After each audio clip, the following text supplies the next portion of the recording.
Installing an RTC battery.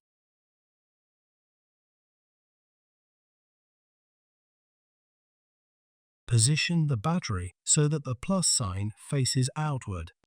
Insert the battery into the holder at an angle, and then push it to an upright position so it is fully seated in the holder. Close the controller cover and fasten the thumb screw. Press the locking tabs and push the controller handles down to a horizontal position. Align the rear of the controller with the opening in the chassis, and then use the handles to gently push the controller halfway into the chassis. Connect the console cable to the console port on the controller and to the laptop so that the laptop will receive the console messages when the controller reboots. Firmly push the handles until the controller meets the midplane and is fully seated in the chassis.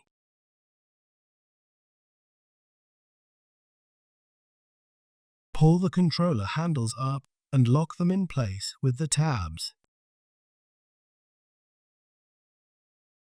Set the time and date on the controller. Refer to the maintenance guide for the procedure. Give back the impaired controller. Refer to the maintenance guide for the procedure.